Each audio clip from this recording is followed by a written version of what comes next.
እዛ ሀሳብ ላይ ተመርክዤ ወደ ጦርነት የኢትዮጵያ መንግስት እገባለሁ ብሎ በግልጽ የተናገረበት አይነት ሁኔታ የለም። ወደብ ያስፈልገናል ነው። ይህንን የሚያስፈልገንን ዓለም አቀፍ ሕግን ተከትለን እንጠይቃለን ነው። ሰጥቶ በመቀበል ነው እንጂ ጦር ሰብቀን እንገጥማለን የሚል ነገር አልተባለም። ከየት እየመጣ ይሄ ነገር ጦርነት እንደሚሰበክ አላቅም። ይሄ ሁለተኛ አማራጭ ነው ጦርነት ሊሆን የሚችለው። ግን በመንግስት እስካሁን ድረስ አንዋጋም እንጂ እንዋጋለን የሚል ከጠቅላይ ሚኒስተሩም ሰምተን አናቅም። ግን ምኞት አለ። ሌሎች ወደ 4 ኪሎ መንገዱ ይጠረግልናል። መከላከያ የኃይል ሚዛኑ ወደ ኤርትራ ሲሆን እኛ 4 ኪሎን በቀላሉ እንገባለን የሚል የባንዳነት ንግግር የሚናገሩ ትላንትና ጠቅላይ ሚኒስተሩን እንድናመልክ አድርገው ሲሰብኩን የነበሩ ሚዲያዎች ዛሬ ላይ ተገልብጠው ሌላ አይነት አመለካከት ስላላቸው እጅግ በጣም የሚያሳዝን ነው በዚህ ደረጃ ላይ መድረሳችን ማለት ነው።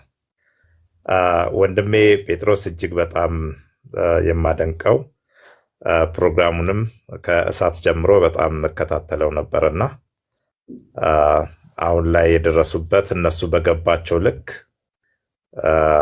እየሄዱበት ያለው መንገድ ለእኛ ልክ ባይሆንም እነሱ ልክ ነን ብለው እየሄዱ ነው።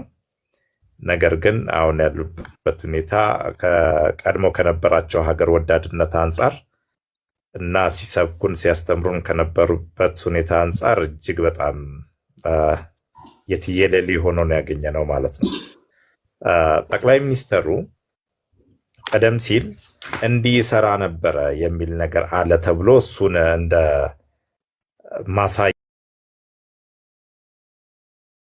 ማሳያና ማወዳደሪያ ተደርጎ በግልጽ በሚዲያ እየተወጣ አሁን ከኤርትራ ጋር እንሰራለን የሚለው ይሄ እንደ ሀገር መዝቀጣችን የሚያሳይ አይነት ነገር ነው የምንታዘበው ማለት ነው።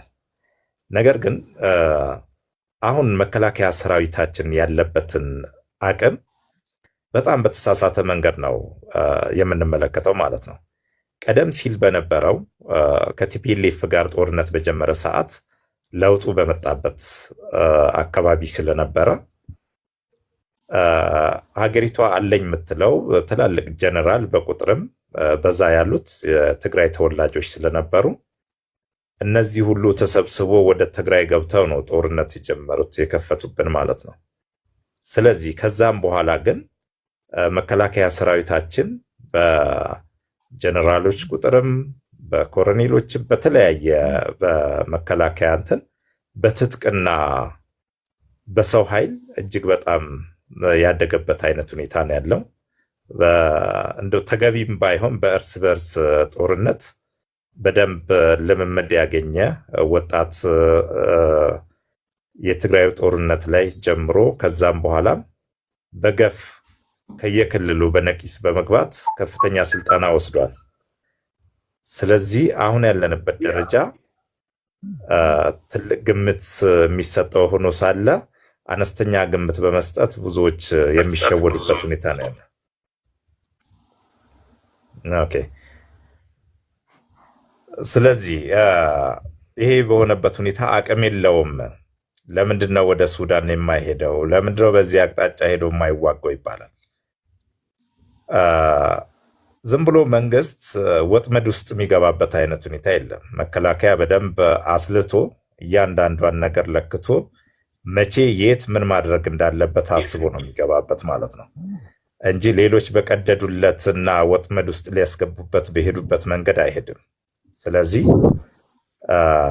የሱዳን ጉዳይ የትም የሄደው ነገር የለም፣ መፍትሄ ያገኛል። ሀገር ውስጥ ግን የተለያየ አይነት ፍላጎት ስለነበረ የኃይል ማዛባትን ፈጥረን በለስ ይቀናናል ብሎ የሚሰሩትን መንግስት በምን ያህል ርቀት ከነሱ ልቆ እንደሚሄድ ማሰብ ስለማይችሉ ነው ይህንን የሚመኙት ማለት ነው። ስለዚህ ሁሉም ነገር ፈርጁን ይዛል ማለት ነው። ሀገር ውስጥ ያለው የማድረግ አቅሙ እያንዳንዱ ከቲፒኤልኤፍ ጀምሮ የአማራውም ኃይል ኦሮሚያ ክልል የነበረው ፍላጎታቸው ምን እንደሆነ ይታወቃል ማለት ነው። የህልውና አደጋ ብሎ ነው አማራ ክልል የጀመረው። የትግራይ ኃይል ባልፈታበት ሁኔታ እንዴት ነው እኛ ልዩ ኃይል ወደ ተለያየ ተቋማት ይግቡን የተባለው? ትጥቅ ይፍታ አልነበረም በሰዓቱም የተባለው። አደናግረው ምን ብሎ ከህልውና ጋር አሳበው ኋላ እሺ አሁን ላይ ሲጠየቅ የህልውና ችግር ነው ወይ ሲባል መንግስት እስቲ ችግራችሁን እንወያይ እንናገር ሲባል ነው 70%ቱን መከላከያን ጨርሰናል። ስለዚህ መንግስት ፈርቶ ነው ስለጨረስንበት ነው እንደዚህ ድርድር ብሎ ያለው የሚል የቂል ንግግር የሚናገሩ አሉ ማለት ነው። ስለዚህ መነሻቸውም ስልጣን ነው የነበረው ማለት ነው። የህልውና ከሆነ ህልውናህን ምንድን ነው እንናያገርና ህልውና ችግርህ ይመለስ ሲባል ነው አልደራደርም አልናያገርም ብሎ የሚቆልፍ ከሆነ በቃ በኃይል ስልጣን ፈልጓል ማለት ነው። ሐሳብም የለውም። ስለዚህ ይህንን እነ ጴጥሮስ በደንብ በሰዓቱ ያውቁት ነበረ ማለት ነው፣ በምን አይነት መንገድ ወደ ጦርነት እንደተገባ። የኦሮሚያውም ኃይል ይታወቃል። ምንድነው ይሄ መንግስት በቄሮ ትግል የመጣ ነው። ስለዚህ እንደ ቀድሞ እንደ ህወሓት የበላይነትን የኦሮሞን የበላይነት ካልታየ በሚል ነው ኢትዮጵያ ሲል ጠቅላይ ሚኒስተሩ የናፍጠኛን ስርዓት በድጋሚ ሊያመጣብን ነው በሚል ነው ወደ ጫካ የተገባው ማለት ነው። ስለዚህ እያንዳንዱ ይታወቃል ማለት ነው። የፋኖም ህልውና አሳበበ፣ በዛው የስልጣን ጥያቄ ሆነ ማለት ነው። ይህን ሁሉ እውነታ ባወቅንበት ሁኔታ መንግስት ሞኖፖሊ ኦፍ ቫይለንስ የእሱ መሆኑ እየታወቀ ስለዚህ እነዚህ ታጥቀው ሀገርን ህዝብን የሚያሸብሩትን እነዚህን ተቆጠቡ፣ ወደ ንግግር ነው በጠረጴዛ ዙሪያ ፍቱ ማለት ሲገባ እነሱን ጀግና የማሰኘት መንግስትን አቅመቢስ ማድረግ መልሶም ደግሞ መንግስት የለም ማለት መንግስት የለም ይባልና በዛው እኮ የለም ብሎ ቢቀሩ ጥሩ ነው። መንግስት ደግሞ ህግ አላስከበረም ይላል። ዶላር እየላኩ እያበረታቱ ሽብሩ እንዲሰፋ እየተደረገ እንዲህ አይነት ሁኔታ አለና ወንድሜ ያመሰግናለሁ ረዘም ያለ ጊዜ ስለወሰድ። እሺ እናመሰግናለን። ዘላለም ከይቅርታ ጋር ወደ ሌላ ሰው ሳታልፍ ጥያቄ እንደው ቢመለስልኝ ለሌላም ሰው ሊሆን ይችላል። ሁለት ነገር፣ አንደኛ ይሄ በግልጽ በሚዲያ ላይ ወጥቶ ከኤርትራ ጎን እንቆማለን ያለ የሚዲያ ፐርሶናሊቲ አለ ወይ ነው ወይስ እዚሁ ዝም ብሎ በየቲክቶኩ የሚንጫጫውን ሰው ተቆጥሮ ነው? ማን ነው በግልጽ የሚታወቅ ፖለቲካ እንትን? ምናልባት ኢንጂነር ይልቃልን ልትሉኝ እንዳሁን ብቻ እና ምንም አይነት የፖለቲካል ኮንስቲትዩንት የሌለው ሰው እሱ ነው እንግዲህ ከኤርትራ ጋር በተገናኘ ሰምቼው የማውቀው አንድ ኢንጂነር ይልቃልን ነው። ከዛ ውጭ ግን ኢቭን እሱንም ከተቃዋሚዎች ጭምር ምን ያህል ሀሳቡን ቻሌንጅ እንዳደረጉት ሁሉም ሰው ቃለ መጠይቁን አይቶታል፣ ወይም ክርክሩን ከልደቱ ጋር የነበረበትን ዲቤት አይታችሁታል። እና ይህን ያክል ፕሮሚነንት የሆነ ቡድን ያለው ፓርቲ ያለው ወይም ደግሞ የታጠቀ ኃይል ያለው ግን ከኤርትራ ጎን እሰልፋለሁ ቆማለሁ ያለ አካል እነማን ናቸው? የት ቦታ ነው እንደዚህ ያሉት የሚለውን እንደው ቢመለስ። አሁን እንዲሁ እንዲህ ተብሏል የሚል ነገር በየቲክቶኩና ፌስቡክ ብቻ ያለ ወሬ እንደ ሜይንስትሪም ላይ ያለው አካል እንዳለው ተደርጎ እንዳይቀርብ ብዬ ነው እና እንደው እሱ ምላሽ ቢሰጠው ብዬ ነው። ሌላኛው ግን ምናልባት አሁን የተናገረው ወንድሜ የአማራ ክልልን ጉዳይ በዛ መልኩ ወስዶታል። ያው የሰውን መብት ሀሳብ አከብራለሁ፣ ግን ወደ ጦርነት ከመገባቱ በፊት 20 ሺህ ወጣቶች የታሰሩበትን ታስታውሳላችሁ ወይ? ትጥቅ ከመፍታት ጋር ተያይዞ 20 ሺህ እኔ ኮሎኔል ጌትነት በወቅቱ የህዝብ ግንኙነት የነበረውን ኢንተርቪው አድርጌዋለሁ። መከላከያ ገብቶ በሰላም እያነጋገረ ከባድ መሳሪያን በቀላል መሳሪያ የመተካትና ጉዳዩ ትጥቅ የማስፈታት ሳይሆን ወደ ተለያየ አደረጃጀት ውስጥ የማስገባት መሆኑን እየተናገረ እና እየሰራ ባለበት ወቅት ላይ ነገር ግን የመንግስት የፖለቲካ ክንፉ በአደባባይ ወጥቶ ትጥቅ መፍታት የሚለውን ሀሳብ ላይ አጠንክሮ በመስራቱ የመከላከያን ስትራቴጂክ አካሄድ ጭምር እንዳበላሸበት በወቅቱ ቃለመጠይቅ አድርገው ሰጥተው ነበረ እና እንደው ከረሱቴን ለማስታወስ ያክለው ቴንኪ በጣም እሺ ፒተር አመሰግናለሁ። ምናልባት የምትከታተሉን ሰዎች ሀሳብ ያለውን ሰው ባለ ቦታ ላይ እናስገባለን፣ ግን አንድ ነገር ላይ እርግጠኛ መሆን መቻል አለባችሁ። እኔ ሳወራ የምታዳምጡኝ የእኔ ንግግር በጣም አሪፍ ስለሆነ ሳይሆን እኔ መናገር መብቴን ስለምጠቀም ነው። ሌሎች ወንድሞችም በዛው መንገድ ነው የሚታየው ማለት ነው። መንግስትን የሚደግፉ ሰዎች የመናገር መብት አላቸው፣ የሚቃወሙትም የመናገር መብት አላቸው። ስለዚህ የሚቃወም ሰው ቦልድሊ ወደፊት ለፊት መምጣት ይችላል፣ የሚደግፉ መምጣት ይችላሉ። ማለት ወግነን ለዚህ ነው ብለን የደበቅነውም እንትን የምንለውም ሩም ስለሌለ በዚህ ማይንድ ሴት አብረን እንድንጓዝ ለማለት ያህል ነው። እንትን ነው አንዳንድ ጽሁፍ ከታች እያየው ስለሆነ ነው። ብሩክ ጋር አለምጣና ወደ ሃናንያ ከዛ ኢትስሚ እድል ሰጣለሁ። እሺ እኔ ይሰማላል? ይሰማል። እሺ መጀመሪያ ፒተር ያው አድናቂ ነኝ። መጀመሪያ ግን ለምን ጦርነት ቢነሳ ከህዝብ ጎን ሆናለሁ እንዳለ ወይ ከመቼ ጀምሮ እንደሆነ በኋላ ሲገባ እድል ሲሰጠው ያስረዳናል ብዬ እጠብቃለሁ። በመጀመሪያ ደረጃ በኢትዮጵያና በኤርትራ መካከል እስካሁንም ጦርነት ያልተነሳው በመሪዎቹ አቅም በሁለቱም መሪዎች አቅም ወይም ለህዝብ ወይም ምናምን ባላቸው ኮንሰርን ወይ እንደተባለው የኢኮኖሚካል የወታደር አቅም የምናምን ችግር ነው ብዬ በፍጹም አላምንም። እንደዚህ አይነት ባክግራውንድም የላቸውም ሁለቱም ብዬ ነው ማምነው። ምናልባት በሁለቱም ወገን ሰሜን አካባቢ ስፔሻሊ አማራ ክልልና ሞር ደግሞ ትግራይ ክልል ላይ ያለው ነገር ሳይድ ይሄ ፋክሽን ለሁለት የተከፈለው ፋክሽን አንደኛው ወደ አንደኛው የሚመስል ነገር ስላለ ማናቸውም ደፍረው ይሄን ነገር ቢጀምሩ የትኛው አካል ካውንተር እንደሚያደርጋቸው እርግጠኛ መሆን ስላልቻሉ ይመስለኛል ሁለቱም ይሄን ነገር ያልጀመሩት እንጂ በፍጹም እንደተባለው የኢኮኖሚም የወታደር አቅምም ወይም ደግሞ ጦርነት ብዙ ዋጋ ያስከፍለናል በሚል ማሰብም ነው ብዬ አላስብም።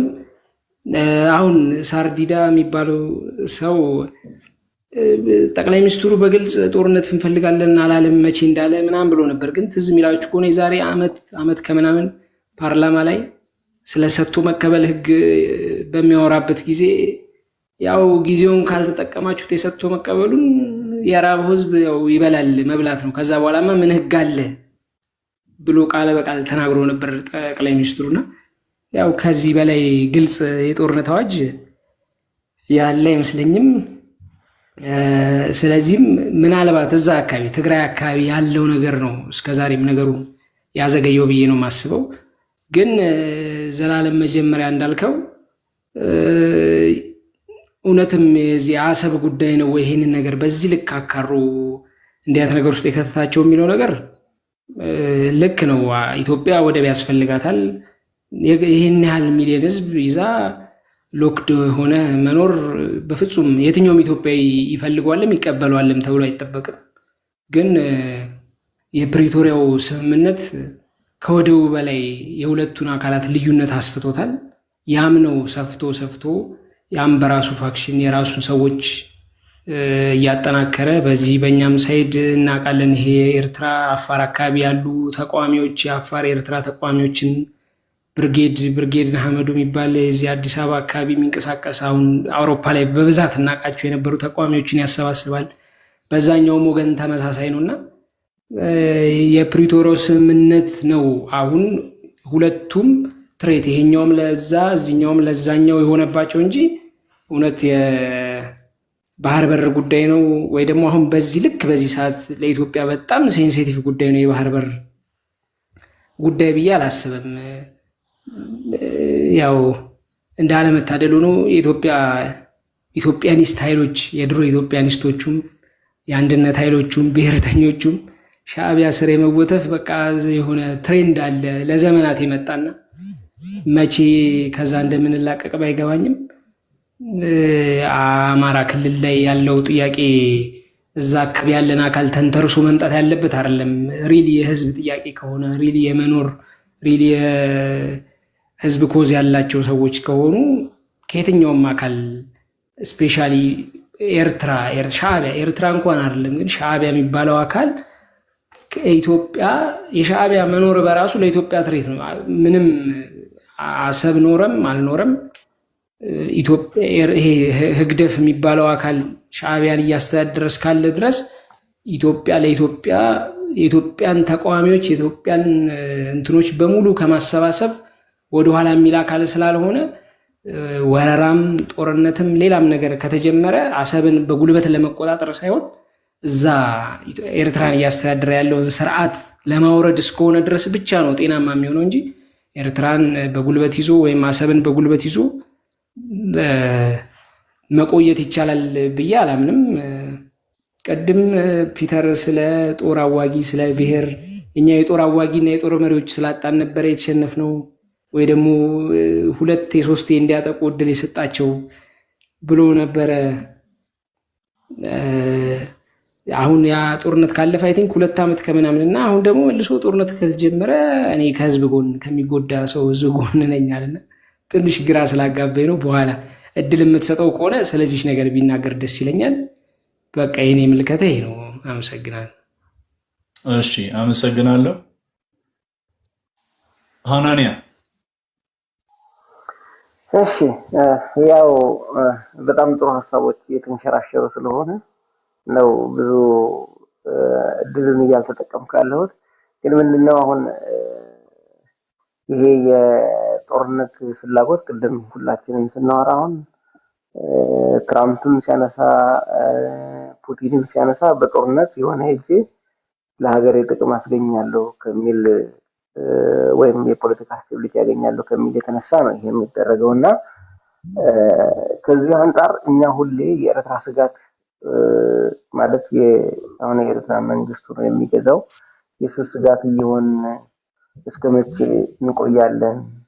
ለምንድነው በዚህ ደረጃ ስጋት የሆን ነው የሚለው የኔ ሁሌ ጥያቄ ነውና ለምሳሌ ለኬንያ ስጋት አይደለንም፣ ለሶማሌ ስጋት አይደለንም፣ ይብል ለሌሎችም ጎረቤቶቻችን ስጋት ሳይሆን ኤርትራ ጋር ግን በጣም ስጋት ሆነ የአንዱ መኖር ለአንዱ አለመኖር እስከሚመስል ድረስ የህልውና ጉዳይ እስከመሆን የደረሰ ነውና ይሄ ከፍተኛ ዲፕሎማሲያዊ የሆነ ነገር የሚያስፈልገው ይመስለኛል። ሌላ ሁለተኛ ቅድም የተነሳለ ይሄ ለምሳሌ ከኢትዮጵያ መንግስት በኩል ማንሳት ካለብን ፍላጎቶች የሚመስሉ በትልልቅ ሰዎች የተነገሩ ንግግሮችን በሚዲያ የተላለፉ ሁሉ አሉ። ለምሳሌ ቀይ ባህር ላይ ብንቀጥለውም በዓል እናከብራለን፣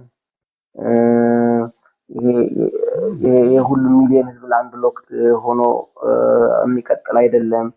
እነዚህኞቹ ንግግሮች እንደምታየው በመንግስት በኩል የሚቻል ቢሆን በዚህ በኩል ጥቅም ማስከበር የኢትዮጵያን ጥቅም አረጋግጣለሁ የሚል ሐሳብ እንዳለ አመላካች ናቸው ይወስዳለሁ። ሁለተኛ ይሄ ወደብ ስናየው እያንዳንዱ ነገራችን ውስጥ የሚገባ ነው። ለምሳሌ ያክል ከውጭ የሚመጣው እቃዎች ላይ የወደብ ኪራይ ያለበት ታክስ እንዳለበት ሁሉ የወደብ ኪራይ አካባቢ ያሉ እንቅስቃሴ ብዙ ነገሮች ነውና የሚኖሩት ከኢትዮጵያ ኢኮኖሚ ጋር ቀጥተኛ ግንኙነት ያለው ስለሆነ ጠቅላይ ሚኒስትሩ የተናገሩትም በትክክለኛ ነገር ነው ብዬ ነው የምወስደው። ምክንያቱም እያንዳንዱ የዕለት ከዕለት ህይወት ጋር እየተገናኘ የሚኖር ነገር ስለሆነ ወደብ ማግኘት ይኖርብናል። ወደቡን ግን በተለያየ አማራጭ እንወስዳለን ነው። ለምሳሌ ያክል እንትናን ብንወስድ አሁን ስዊዘርላንድ ብንወስድ አሁን እንትን የላትም ወደብ የላትም። የጄኔቫ አየር ማረፊያ የፈረንሳይ መሬት ነው። ለፈረንሳይ መሬቷን ሌላ ቦታ ሰጠች። ከዛ የፈረንሳይን መሬት ኤርፖርቱ አድርጋ ትጠቀማለች እና እንደዚህ አይነት አማራጮችን ደግሞ እንወስዳለን የሚለው በተለይ ከወደብ አንፃር የተገናኘው በጣም ጥሩ ሐሳብና የሚገፋበት ቢሆን የሚያዋጣ ቢሆን በዛ ደረጃ ዲፕሎማሲያችን ላቅ ያለ ደረጃ ደርሶ ይሄ ቢሆን በጣም የተሻለ ተጠቃሚ እንሆናለን የሚል ሐሳብ ነው በዚህ በኩል ያለኝ። አመሰግናለሁ።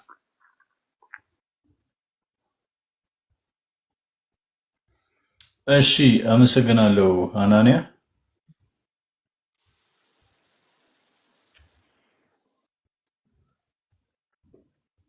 ኦኬ ኢትስ ሚ አለ።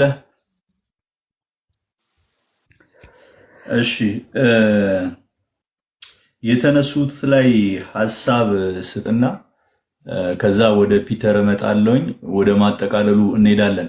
ምናልባት ግን እናንተም ነካ እንድታደርጉት ከተነሱ ሀሳቦች መካከል በዚህ አቅጣጫ እንሂድና ወደ ማጠቃለያው እንሂድ። ቅድም ፒተር አንድ ያነሳኸው ነገር ነበረ፣ አንተም እንድታስብበት ሌሎችም ሪያክት እንዲያደርጉበት ብዬ ነው። ከዚህ ማን ነው ሚዲያ ላይ ፕሮሚነንት ፐርሶናሊቲ ወጥቶ አብረን እንቆማለን የሚል የተናገረ የሚል ያነሳው አለ። ኢንጂነሩ እንደተጠበቀ ነው። ያው ልደቱ ቻሌንጅ አድርጎታል በሚገባ። ኢንጂነሩ ግን ፊት ለፊት ቦልድሊ አሳይቷል። እንግዲህ የፋኖን ትግል ደግፋለሁ ብሎ የሚል ሰው ነው። ከዛ ውጪ ደግሞ የሚዲያ ፐርሶናሊቲ ያለው የቀድሞ የአንተ ስራ ባልደረባ እንትን ነው። በጣም ቴክኒካል ሊመስል በሚችል መንገድ ግን ፊት ለፊት ማለት ነው መንግስት ከፋን ማነው ስሙ ከሻዕቢያ ወታደር ጋር ውጊያ ሲገጥም ምቹ አጋጣሚ ተጠቅመን ወደ 4 ኪሎ እንሄዳለን ይላል። ምንድን ነው ይሄ? ሰፖርት አለማድረግ ነው ወይ የሚል የራሱን ግንዛቤ መውሰድ ይችላል። ይሄኛው እንዲሁ ዝም ብዬ ልጠቁም ብዬ ነው፣ በኋላ ላይ ሪያክት ስታደርግበት እንድታነሳ ብዬ ነው። ሌላኛው ጠቅላይ ሚኒስትሩ ከዚህ በፊት ሲናገር ኢንሳ ውስጥ እያለ ውጭ ላሉት መረጃ ያቀብል ነበረ፣ ኦልሞስት ደሴም የሚመስል አይነት ነገር ነው የሚል የተነሳ ነገር አለ። እሱም ላይ ምናልባት ያኔ ጠቅላይ ሚኒስትሩ ሰጠው ያለው ኢትዮጵያውያን ለሆኑ ጫካ ላሉት ነው። ልክ ነው ስህተት ነው የሚለው እንደተጠበቀ ሆኖ ስህተት ከሆነ ስህተት በስህተት መታረም አለበትስ ወይ የሚል አንድ ጥያቄ ያነሳና ከዛ ውጭ ግን እንደው በቃ ልክ ነው በሚል በትግል ውስጥ እንደዚህ አይነት አጋጣሚዎችን ሰዎች ይጠቀማሉ። ያኔም ልክ ከነበረ አሁንም ልክ ነው የሚል ድምዳሜ ላይ ልድረስ ብዬ ልውሰድና ነው ብዬ በወስድ ያኔ ጠቅላይ ሚኒስትሩ ሰጠው ያሉት ለማን ነው? አሁን ደግሞ እንደግፋለን የሚሉት ለምሳሌ ፋኖን እደግፋለሁኝ ተዋግቶ 4 ኪሎ ይግባ፣ ኦላን እደግፋለሁ ተዋግቶ 4 ኪሎ ይግባ። ዳስ በቃ የሰው ሀሳብ ነው ሊሆን ይችላል። የሻዕቢያ መንግስት ኢትዮጵያን ያሸንፍ የሚለው ግን ፋኖ ያሸንፍ ከሚለው በተለየ መነጽር የሚታይ አይደለም ወይ የሚልን ነገር ለማንሳት አስቤ ነው። ሌላ ቀደም ብሩክ ስታነሳ ጠቅላይ ሚኒስትሩ በፓርላማ ጦርነቱን ኦልሬዲ ነግሮናል፣ የራበው ህዝብ ይበላል ምንድነው ስሙ የሚልን ሀሳብ አንስተዋል የሚል ነው እና ቃል በቃል ምንድነው ማስታውሰው እሱ የፓርላማው ንግግር ላይ በሰጦ መቀበል መርህ ነው እየተነጋገርን ያለ ነው ኮንሰፕቱ። ሰጠን፣ አየር መንገዳችን አለ፣ ቴሌ አለ፣ ወዘተርፈ የሚባሉ አሉ፣ እንስጥ እንጠቀም የሚል ነው። ኢኮኖሚው መሸከም ካቃተው ግን ከ120 ሚሊዮን ህዝብ በላይ ያለን ማለት ሀገር ሊፈርስ ይችላል ነው። ያኔ ህግ ወዘተ የሚባለው ነገር ሰው ከራበው ማለት ነው የመጨረሻው ፖይንት ላይ ከደረሰ ሰው ህግን ምናምን የሚጠብቅበት ጊዜ ሳይሆን ያገኘውን በልቶ ሰርቫይቭ ካደረገ በኋላ ነው ስለ ህግ የሚያወራው የሚልን ነገር ነው እኔ ስሰማ ያኔ የሰማሁትና ይሄ ቀጥታ ጦርነትን የኤርትራ መንግስት ላይ ከመጽበቅ ጋራ እንዴት ይገናኛል? ፎርዛት ማተር እንደው ሰፋ አድርጎ ለማየት ያህል ለምላሽም እንዲያገለግል ብዬ ነው እችን የተወሰነ ማነሳው። አውሮፓ ላይ ያሉ አንዳንድ መንግስታቶች ተቋማቶችን ይደግፋሉ እዚህ ሀገር ውስጥ ማለት ነው። ምክንያቱም ምንድነው ለምሳሌ ፈልሰው የሚሄዱ ስደተኞች በሊቢያ በኩል እንዳይሄዱ ወደ ጣሊያን ገብተው አውሮፓን እንዳያጥለቀልቁ ሲፈልጉ እዚህ ሀገር ውስጥ ረጂ ተቋማቶችን ይፈልጋሉ። ወጣቶች እዚህ መደራጀት እንዲችሉ የተለያዩ ጥረቶችን ያደርጋሉ። እንዲህ የሚያደርጉት ግን ሊቢያ ሄዶ ሜዲትራኒያን ውስጥ ገብተው ስለሚያልቁ ኢትዮጵያን አስበው ሳይሆን ሀገራቸው ስደተኛ ሆነው እንዳይመጡባቸው ስለሚፈልጉ ነው እንዲህ አይነት ድጋፎችን እዚህ ሀገር ቤት ውስጥ የሚያደርጉት ማለት ነው። ምን ለማለት ነው? አቴኒ ፖይንት ሀገር መሸከም የማትችለው ሁኔታ ላይ ከደረሰ ማለት ምስራቅ አፍሪካ ሊያጥለቀልቅ አይችልም ወይ? ይሄ ፖቴንሻል እዚህ ጋር ያለው ስራ የሚያጣው መብላት የሚቸገረው ማለት ከዚህም አንጻር ነገሮችን አይተን ብንወያይበት ብዬ ነው። ሌላ የመጨረሻ ቅድም ተነስቶ ከነበሩ ነገሮች መካከል እንዲህ አንዳንዱን ፖይንት ይዤ ስላለው ነው እያነሳ ያለሁት። የጦርነት ስጋት ኢንፋክት ይሄኛውን በኋላ ላይ ተስተካክሏል። ለምሳሌ ልዩ ኃይልን ትጥቅ ማስፈታት የሚለው ለሁሉም ክልል አቴታይም የመጣ ነበር።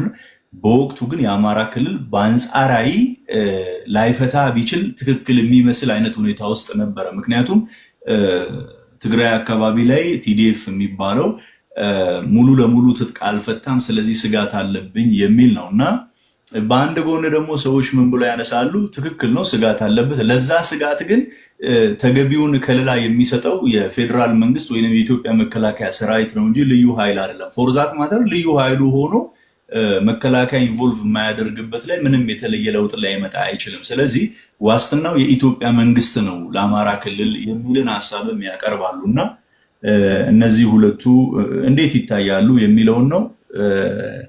ለማን ነው ኤክስሚ አንተ ትናገራለህ፣ ከዛ ለፒተር ሰጣለሁ። እሺ ዘለ ያመሰግናለሁ። ኖርማል ብዙ ነገር ወደ ጴጥሮስ ይሄዳል ብዬ አስባለሁ። የመጀመሪያው ነገር ይሄ ልዩ ኃይል ፍታ ሲባል ጦርነት ምናምን የሚባለው እሱኛው የትክክለኛ ይሄ በአይናችን እንድናይ የተፈቀደልን ወይ ደግሞ የበራላቸው ሰዎች ያዩበት ነው እንጂ ከዛ በፊት ከመከላከያ ለመከላከያ ብቻ የገባውን ጥቁር ሽጉጥ እየቀሙ ነበረ ፋኖ ከኋላ መከላከያን እየገደለ ምናምን የተባለው ከዛ በፊት ነው እና ምልክቶች ነበሩ። ከዛ በኋላ የተፈጠረ ፍታ ሲባል ምናምን እሱን አላምንበትም እኔ። የመጀመሪያው እሱ ነው። በሁለተኛ ደረጃ ደግሞ ምርጫ ሲካሄድ ኢትዮጵያ ላይ ምርጫ ሲካሄድ በ100% በትክክለኛ ምርጫ ተካሄደ ብዬ የማስበው የመጨረሻው ምርጫ የተካሄደው አማራ ክልል ነው ብዬ አስባለሁ። እሱም ብልጽግናና አብን የተወሰኑ ቦታዎች አሸንፏል። የመረጠውን መንግስት ይጠብቀኛል አይጠብቀኝም ብሎ ልክ እንደዚህ የማሰብ ራሱ መብት የለውም። ምክንያቱም ይጠብቀኛል ብሎ የመረጠው ወረቀቱ ላይ ሲያስገባ ነው ብዬ ነው የማስበው። ወረቀቱን ምርጫ ላይ ሲያስገባ ይጠብቀኛል ለምንም ነው ሊከትም የሚገባው እና እሱ ከዛ በኋላ ከመንግስት በላይ ማንም የለም። ተመሪና መሪ መለየት አለበት። በሰዓቱ ጦርነት በትግራይ ጦርነት በነበረበት ሰዓት ታጥቋል። ከቤት ያለህን አውጣና ስጥ ሲባል ግዴታ እንደሆነ ሁላ የያዝከውን ደግሞ ፍታ ሲባል ግዴታ ነው ሊሆን የሚገባው። ምክንያቱም የመረጠው መንግስት ነው። ስለመረጠው መንግስት ብሎም ነው የተዋጋው እንጂ ፐርሰናል የፋኖን ጥቅም ለማሟላት አይደለም። በዚህ ደረጃ ነው ይህንን የማስበው። እዛ ደግሞ በሚዲያ ደረጃ በጣም አስቀያሚ የሆነ በእኔ አስተሳሰብና አእምሮ ሊቀበለው የማይችለው የሚዲያ ፍጆታዎች አሉ። የመጀመሪያው የሚዲያ ፍጆታ አሁን ለምሳሌ አዲስ አበባ ስትሰፋ አዲስ አበባን አሰፏት ኢህአዴጎች ብለው ፖለቲካ ሲሰሩ የነበሩት በተመሳሳይ በዛው አፋቸው በራሳቸው መልክ አዲስ አበባ ጠበበች ብለው አውርተዋል። መጀመሪያ አዲስ አበባ ስትሰፋ ከምን አንጻር ነው ለኢትዮጵያ ይጠቅማታል ወይ ካላት የፌዴራሊዝም እንደዚህ የብሔር ፌዴራሊዝም እንደዚህ ይጠቅማታል ብሎ ሳይታሰብ ወይ ምን ሳይል አዲስ አበባ ልክ እንደዚህ አድርገው እያሰፉ ምናምን ብለው የሚዲያ ፍጆታ አድርገው ጨርሰው ነበረ። ሲጠብ ደግሞ ተመልሶ አዲስ አበባ ልክ እንደዚህ ጠበበች ልክ እንደዚህ ምናምን ነገር ተብሎ ተወርቷል። መጥበቧም ደግሞ እንደዚህ መፍትሄ ይኖረዋል ምናምን ብለው አይደለም። አሁንም የመቃወም መንፈስ ነው። ከዛ ሲቀጥል አባይ ግድብ ሲገነባ አንድ የማረግ ኢትዮጵያ አንድ አድርጎ ልክ እንደዚህ ለማለት ነው እንጂ ለፖለቲካ ፍጆታ ነው እንጂ አባይ ልክ እንደዚህ ብሎ በጣም ብዙ ነገር ተሰርቶበታል። ልክ ኢህአዴግ ከወረደ በኋላ ግን አባይ ግድብ አለ። አባይ ግድብን አሁን እንኳን ጴጥሮስ ሲያወራ ምን አለ? አሁን ለምሳሌ እንገንጠል የመገንጠል ነገር ቢመጣ ቤኒሻንጉል አባይን ይዞ አለ። ምክንያቱም አባይን እኮ የዛኔ እኮ ሲቃወም የነበረ ሚዲያዎች በጣም ብዙ ናቸው። ብዙ ነገር ሲሰራ ነበር። በተመሳሳይ መንገድ አባይን ለፖለቲካ ፍጆታ ነው አንድ ልክ እንደዚህ ለማድረግ ነው እንደተባለው አሁንም አሰብን በዛ መንገድ ዲስክራይብ የሚያደርጉ ሰዎች አሉ። አሰብም ልክ እንደዚህ የሚነሳው ያለው ለእንደዚህ ለፖለቲካ ፍጆታ ነው ኢትዮጵያውያንን አንድ ለማድረግ ልክ እንደዚህ የተበታተነው ምናምን ነገር ብሎ የሚያወሩ ሰዎች አሉ። ይህም ትክክል አይደለም። ከዛ በመጨረሻ ግን የምጠይቀው ጥያቄ ያ ቅድምም ብየዋለሁ። ኢህአዴግ በነበረበት ሰዓት አሰብን ልክ እንደዚህ አድርጎ ሰጠ፣ ልክ እንደዚህ ሆነ ሲባል ነበረ። አሁን ስለሚያስፈልገን ነው እንደዚህ የተባለው። አሰብን የመጀመሪያ ደረጃ ከህፃን ልጅ ጀምሮ እስከ ትልቅ ሰው ምንም የማያውቁላ አሰብ ግዴታ ያስፈልገናል ብሎ የሚያስበው ጅቡቲን አያውቀውም፣ ሶማሌላንድን አያውቀውም። በእድሜው የምናውቀው የኛ ባህር በር የነበረን አሰብ ስለሆነ ብዙ ሰው ስለ አሰብ ሊያወራ ይችላል። እሱን አክሰፕት ሊደረግ ይገባል። ከዛ ሲቀጥል ግን የባህር በር በቃ ያስፈልገናል የሚለውን ደምድመን ጊዜው አሁን አይደለም አሁን አይደለም አሁን አይደለም እየተባለ ነው። እሺ ጊዜው መቼ ነው? የሚያውቀው ሰው ካለና ኖርማል የተሞላለት አላርም ካለ ወይ በቃ በእንደዚህ ጊዜ ስንጠይቅ ነው የሚሳካልን፣ ወይ ደግሞ በእንደዚህ ጊዜ ስንጠይቅ ነው ባህር በርም ይህንንም የሚያውቅ ሰው ካለ ያስረዳን። ጊዜው አሁን አይደለም። ለምንድን ጊዜው አሁን የማይሆንበት? ጊዜውማ አሁን አይደለም ከዚህ በፊትም ነበረ መሆን የነበረበት። ምክንያቱም የሱ የባህር በር አለመኖራችንም አንዳንዴ ምን ይባላል መሰለ ማህበር ስታቋቁም የኖርማል የቤት ማህበር እንኳን ስታቋቁም ካፒታሉ ከፍ ይበል ይባላል። የሰው ልጅ በተፈጥሮ ካፒታሉ ከፍ ልክ እንደዚህ ጥሩ ልክ እንደዚህ ያለው ለመበታተን ቢያንስ የሚሰበስበው የሆነ ካፒታል ያስፈልጓል ነው። ኢትዮጵያም እንደ ኢትዮጵያ አንድ የሚያደርገን ነገሮች ባህሉ ምናምንም ኖሮ የመጀመሪያው ችግር ማጣትም መራብ በጣም ብዙ ሰዎቻችንን ስለሚከፋፍለንም ለሱም መፍትሄ ይሆናል። አንዳንዴ ችግር በጣም መጥፎ ነው። የኑሮ ውድነት ምናምን እኮ መንግስት ላይ ስንት ተጽዕኖ የሚያደርሱት እንደሱ አይነት ነገሮች ናቸው። እና ይሄ ጊዜው አይደለም የሚሉት ጊዜውን የመጀመሪያው የሚያውቁት ነገር ካለ ጊዜውን ይንገሩን። ሁለተኛ ደረጃ ደግሞ ከዚህ በፊት አባይ ግድብ ለፖለቲካ ፍጆታ ነው ምናምን እንደተባለው አሁንም እንደዚህ ብሎ አሰብ የሚባለው ባህር በር ለፖለቲካ ፍጆታ ነው የሚባለውን አላምንበትም። ሁል ጊዜ ግን ማመን ያለብን መንግስት ተቀያየረ፣ ኢትዮጵያ ግን ትኖራለች። የኢትዮጵያ ጥቅም በእያንዳንዱ መንግስት የሆነ ስራዎች ተሰርቶ ማለፍ አለበት። በኢህአዴግ በቃ ምንም እኮ አባይ ግድብ ተቀምጦልህ አልፏል። አባይ ግድብን ወዴትም አልሄደም፣ እየቀጠለ ነው። አሁን እዚህ ጋር ጥፋት ያለበት መንግስት የምንጠላ ወይ የበደለን የምንለው ነገር ይኖራል። ስለበደለን ነገር መፋጨት ምን ማለት መብታችን ነው፣ መናገርም ሁሉም ሰው መብቱ ነው። አንዳንዴ ግን እቺ ለአገር ነገ ላይ ብትኖር የምትጠቅመን ነገር ይሄ መንግስት አስተካክሎት መሄድ ከቻለም ባንፈልገው እንኳን መደገፍ መቻልና ወይ ባንደግፈው እንኳን ጥጋችን ይዘን መቆም ነው እንጂ ለፖለቲካ ፍጆታ ነው ብሎ እንደገና ነገ የሚጠቅመንን ነገር ሀሳብ ተከፋፍሎ ባይበታተን ጥሩ ነው ባይ ነኝ። አመሰግናለሁ ዘለ።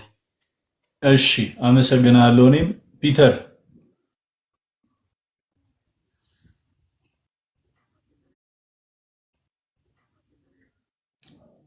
አለ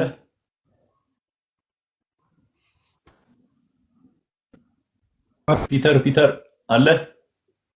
ይሰማኛል? ይሰማል? ድምፄ ይሰማል? አሁን ይሰማል። ኦኬ እሺ መልካም። አይ ቲንክ ከማስታውሳቸው ጥያቄዎች ልጀምር። ከህዝብ ጋር ነኝ ጦርነት ቢጀመር ማለት ምን ማለት ነው ከመቼ ወዲህ ተብያለሁ።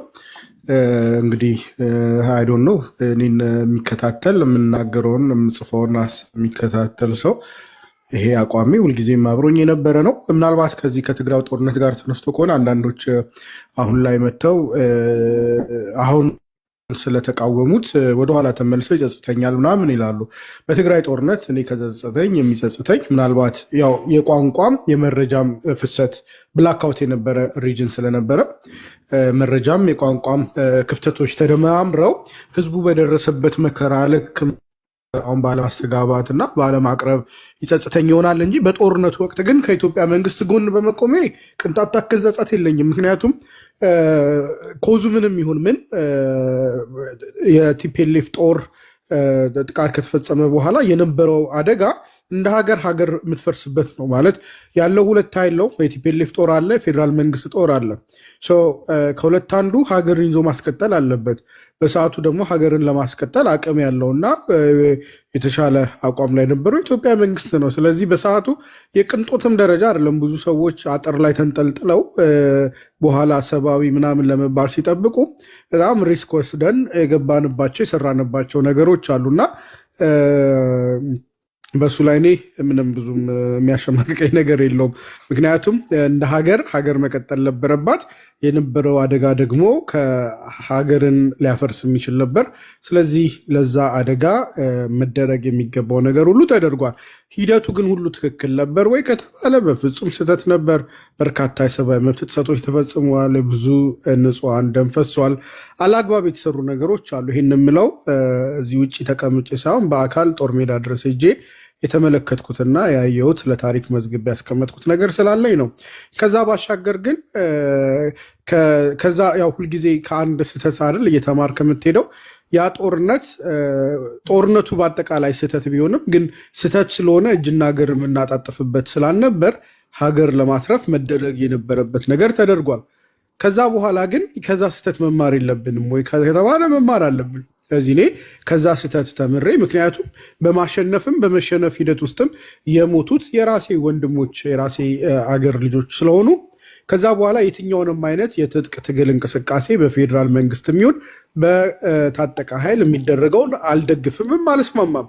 ስለዚህ ለምሳሌ እኔ የፋኖ ትጥቅ ትግል ከጀመረበት ጊዜ ጀምሮ አቋሚ ምን እንደሆነ ግልጽ ነው። የኔ አቋም ማለት ግን የምሰራበት ተቋም አቋም ነው ኦር ደግሞ የሆነ አቋም ነው ማለት አይደለም። እኔ በግሌ የትጥቅ ትግልን ለኢትዮጵያ መፍትሄ ያመጣል ብዬ አላስብም። ያንን ስል ግን ወይ ፋኖን ወይ ኦሮሞ ነጻነት ሰራዊትን ብቻ አይደለም፣ ራሱ የፌዴራል መንግስቱም በትጥቅ እንቅስቃሴ ይህን ችግር ሊፈታ አይችልም የሚል ነው። አንዳንዶች ለመንግስት ያው ስስ ልብ ይኖራቸውና የታጠቀውን ኃይል ብቻ ሲቀጠቅጡ ይውላሉ። የፌዴራል መንግስቱ ጋር ያለውን ድክመት በትጥቅ ጨርሳለሁ እያለ አመታት መፍጀቱን ለማንሳት አይደፍሩም። ስለዚህ ይሄ በዛ ይታይልኝ። ስለዚህ ከህዝብ ጋር እቆማለሁ ስል ከሚዋጋው ህዝብ ጋር ማለት ሳይሆን ጦርነት ከሚካሄድበት፣ ለምሳሌ አሁን አማራ ክልል ጦርነት ሲካሄድ የፋኖም ኃይል የመከላከያም ኃይል ጦርነቱን የሚያካሄዱት በህዝብ መሀል ነው። ስለዚህ እዛ ውስጥ ለሚሞቱ፣ ለሚደፈሩ፣ ለሚገደሉ ብዙ ነገር ለሚገጥማቸው ነዋሪዎች ድምፅ ሆናለሁኝ። ኦሮሚያ ክልልም ልክ እንደዛ ኦሮሞ ነጻነት ሰራዊት ሸኔ እንግዲህ የዳቦ ስም ነው። ፌር ከሆንን መንግስት ባወጣላቸው የስድብ ስም ሳይሆን ራሳቸውን በሚጠሩበት ስም አክብሮ መጥራት ይገባል ብዬ አስባለሁ። የኦሮሞ ነጻነት ሰራዊት ለህዝብ ይቆማለሁ ብሎ ይታገላል። የመከላከያ ደግሞ እና የፌዴራል መንግስቱ ሌላ ተቃራኒ ሀሳብ ላይ ቆሟል። በጦርነቱ ግን 2 ዓመት 3 ዓመት ብላክአውት ተደርጎ የኖረው የወለጋ ህዝብ ነው። ያ ወርቅ የሆነ መሬትና ማህበረሰብ ስሙ በሙሉ ደም አፍሳሽነት፣ በጦርነት በማፈናቀል እንዲጠራ ምክንያት የሆነው እዛ አካባቢ የሚካሄድ ጦርነት ነው። ስለዚህ ገና ለገና እዛ መካከል ውስጥ የሸመቀ ኃይል አለና ተብሎ እዛ ህዝብ ላይ የሚፈጸመውን በደል ከመናገር ወደኋላ አይደለም። ያንን ነው አሁንም በኢትዮጵያና ኤርትራ መካከል ጦርነት ቢነሳ ጦርነቱ የሚከናወነው በትግራይ መሬት ላይ ነው የሚሆነው። ስለዚህ ትላንትና ድምፅ በደንብ ያልሆንላቸው ሰብአዊ መብታቸው ሲገፈፍ ከመረጃም ፍሰት ከተለያዩ ጉዳዮች አንጻር ድምፅ ያልሆንላቸው ሰዎች አሁን በዝምታ አላልፍም ነው። ከነሱ ጎን ቆማለሁ። ጦርነቱ የነሱን ህይወት የነሱን ቤት ነው የሚረብሸው። ሌላው ሰው ምናልባት ዳር ሆኖ ይሆናል የሚደግፈው፣ እነኛ ግን በቤታቸው ላይ ነው እሳት የሚዘንበው። ስለዚህ ከነሱ ጎን ቆማለሁ ማለት ነው። ከህዝብ ጎን ቆማለሁ ስል ሌላኛው ተነሱ የነበረው ዘላለም አንስተ የነበረው የመከላከያ አይደለም ወይ ስጋት ቢኖርበትም የፋኖ ኃይል ወይም የአማራ ኃይል ስጋቱን ሊያቆም የሚችለው መንግስት አልነበርም ወይ የሚል ነገር ይነሳል ብላል። እውነት ነው፣ እንደዛ ይነሳል። ግን ለምንድነው መንግስት ላይ እሱን እምነት የታጣው የሚለውን ደግሞ መጠየቅ ያስፈልጋል። በሁለት ምክንያቶች እምነት ታጧል። ምክንያቱም ከፕሪቶሪያው ስምምነት በኋላ ናይሮቢ ላይ ተኬዶ ጀነራሎቹ ተገናኝተው የሰሩት ስራ አብረው ሲያጨሱ የታዩበት ፎቶ ማለት ነው። እዛ ላይ ያደረጉት ነገር የመጀመሪያ እምነትን ያሳጣ ነገር ነበር። አንድ በል ሁለተኛው ነገር ደግሞ መንግስት የትግራይ ጦር ወይም ደግሞ የቲዴፍ ጦር ትጥቅ አለመፍታቱን እያመን አልነበረም። አስፈትቻለሁ የሚል ፕሮፓጋንዳ በመገናኛ ብዙሃኑ እያሰራ ነበረ። ስለዚህ መሬት ላይ ያለውን ነገር መረጃ ያላቸው አካላት ይህንን ነገር ሊያምኑትና ሊቀበሉት አልቻሉም። ስለዚህ መንግስት በኢቲቪ ማለት ተደጋጋሚ ዜናዎቹን ሄደው ማምጣት 2 ዜናዎች ነበሩ። ትጥቅ ፈቱ እያለ እያሰራ 250 ሺህ ጦር ከዓመት በኋላ ግን መኖራቸውን አሁን ነው ያመነው። ስለዚህ በሰዓቱ መሬት ላይ ያለውን ነገር መንግስት እያመነ ስላልነበረ መንግስት ላይ እምነት ታጣ። ሶስተኛ ነገር ሊጨምር እዚህ ላይ ሶስተኛው ነገር የልዩ ኃይል የመፍረስ ጉዳይ እኔ ከመጀመሪያም ጀምሮ ስቃወሙ የነበር ማለት ልዩ ኃይል መፍረስ አለበት። በአንድ ሀገር ውስጥ እንዲያለ ነገር የኢትዮጵያ ህገ መንግስት ክልሉን ባለጡንቻ አድርጎ ፌዴራል መንግስትን የሚያዳክም ነው። የልዩ ኃይል ደግሞ የክልልን ጡንቻ የበለጠ የሚያዳብርና ሀገርን ስጋት ላይ የሚጥለው ብዬ አምናለሁ። ግን የልዩ ኃይል መፍረስ ዜና ሰበር ዜና በእኛ ሚዲያ ነው የወጣው። የኛ የቀድሞ ባልደረባ ነው ያወጣው። ከዛ በፊት የትም ሚዲያ ላይ አልተነሳም። በሰበር ዜና እና በልዩ መንገድ ዶክመንት ተልኮ ሲወጣ ግን የወጣውን እውነት ልንክደው አንችልም። ዘሌ ያው አንተ አዋያሽ ስለሆንክ ነው 10 ጊዜ ዘላለም የምለው እንዳትቀየመኝ። ምንድነው የተደረገው? የልዩ ኃይል መፍረስ ሀሳብ አስማሚ ቢሆንም ግን መንግስት ማፍረስ የጀመረው ከየት ነው? ከፍተኛ የጦርነትና የደህንነት ስጋት ከነበረበት ከአማራ ክልል ነው። ይሄ የበለጠ መንግስት ነው ደህንነቴን የሚጠብቀው የሚለውን እምነት ቅድም ከነገርኳቸው ወይም ካስቀመጥኳቸው ምክንያቶች ጋር ተደምሮ የበለጠ ችግር ውስጥ ከተተው ማለት ነው። ይቅርታ። ስለዚህ መንግስት ልዩ ኃይል ይፍረስ ብሎ ልዩ ኃይል ማፍረስን ከአፋር ኦር ደግሞ ከኦሮሚያ ኦር ከምናምን ኦሮሚያ ውስጥ አሁን መጨረሻ ላይ ልዩ ኃይል ኦሮሚያ ጋር ነው ይፈርሳል የተባለ የነበረው። በሂደትም እና ብዙ ጥያቄ ይነሳ የነበረው ኦሮሚያ ላይ ነው እና መጨረሻም አይ ቲንክ ካልሳሳትኩኝ የፈረሰው የኦሮሚያ ይመስለኛል። አንዳንዶች ስቲል አልፈረሰም የሚል እምነት ቢኖራቸውም እኔ ግን ያው መጨረሻ ላይ ወደ ኦሮሚያውን የማፍረስ ሂደት ውስጥ እንደተገባ ቃለኝ።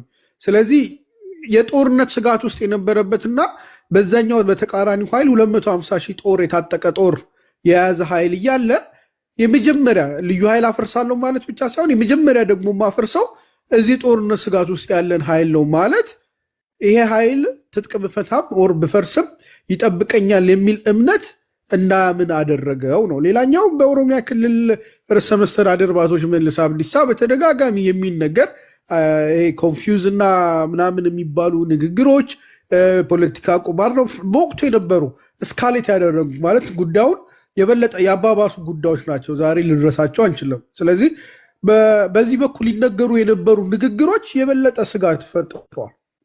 እሱንም መረሳት የለበትም። ሌላኛው በትግራይ ክልል በነበረ ከኦሮሚያ የተላኩ አባገዳዎችና አደሲንቄዎች ትግራይ ክልል ላይ ሄደው አህዳዊ የሆነ ኃይል መጥቶብሃል ብሎ የተናገሩትን ንግግር ታስታውሳላቸው አይደለም? ሊያጠፋና ሊጨፈጨፍ የመጣ ኃይል አለ፣ ተባብረን እናጠፋዋለን የሚል ኦሮሚያ ክልል ያልተገባ ግንኙነት በቀጥታ ከትግራይ ጋር ማድረግ ጀመረ። እነኚህ ነገሮች በራሳቸው ሌላ ገፊ ምክንያት ነበሩ። አሁን አንድ ቁንጽል ምክንያት ብቻ ነጥለን ይሄ ነበር ምክንያቱ ልንል አንችልም። ስለዚህ የእነኚህ ሁሉ ድምር ውጤቶች ናቸው። መንግስት የመጨረሻ ውጤቱን አውቆ የሚያድርገው በስህተት የሚያድርገው ግን እነኚህ ነገሮች ይዘው ገፍተው ይህን ነገር ይዞት መጥተዋል ብዬ አስባለሁ። ኤኒዌይስ እኔ አሁንም ድረስ በግሌ ባለኝ እምነት ኢትዮጵያ ውስጥ ያለ ችግር በትጥቅ ትግል አይፈታም፣ እንዲሁም ደግሞ በትጥቅ ትግልም አይሰበርም፣ ሰፕረስ አይደረግም ብዬ አምናለሁ። የታጠቀ ኃይል ፌዴራል መንግስት ጋር ተዋግቶ አሸንፎ ከዛ ኢትዮጵያ ውስጥ ዲሞክራሲያዊ ስርዓት ያመጣል ብዬ አላምንም። እንዲሁም የፌዴራል መንግስት ደግሞ ኢትዮጵያ ውስጥ ያሉ የታጠቁ ኃይሎችን በመሳሪያ አሸንፎ ድምፃቸውን ጸጥ አድርጎ ሀገሪቷን አረጋግቶ ይገዛል ብዬ አላምንም።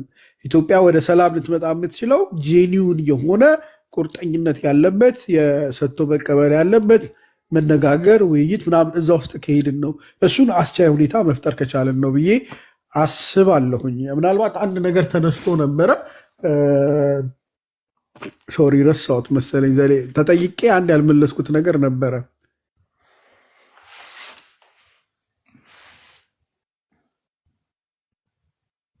ዘሌ ታስታውሰዋለህ? አንድ ጥያቄ አሁን ጀስት መጨረሻ ላይ ልመልሰው ይዤ ነበረ ነው።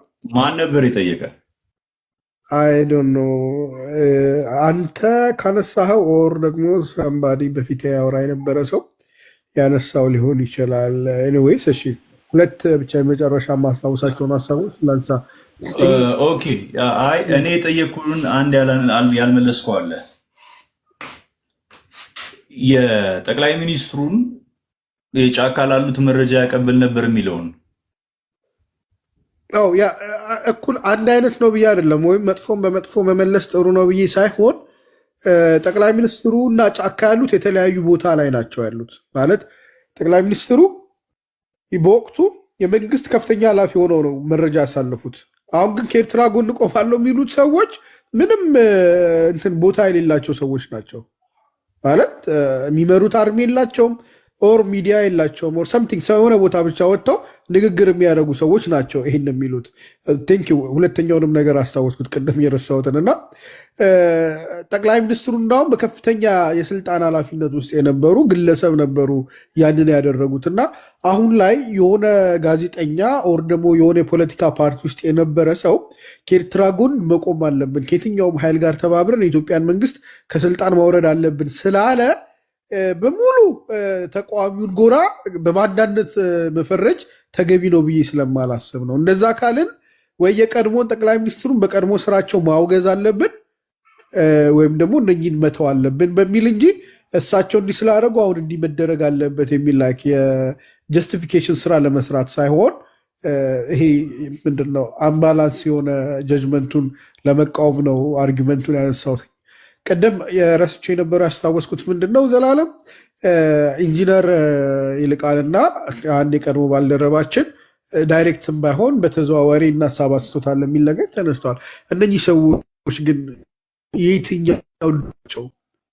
አሁን ሁሉ ጊዜ አንዳንድ ጊዜ ሰዎች ግራ ያጋባኛል። ለምሳሌ እነኚህ ግለሰቦች የፋኖ መሪ አይደሉም። አንደኛው ጋዜጠኛ ነው፣ ሌላኛው ደግሞ ፖለቲከኛ ነው። በፖለቲከኝነቱ የሚሰራቸው የተለያዩ የራሱ ስራዎች ሊኖሩ ይችላሉ። የሚደግፋቸው የሚቃወማቸው አካላት ሊኖሩ ይችላሉ።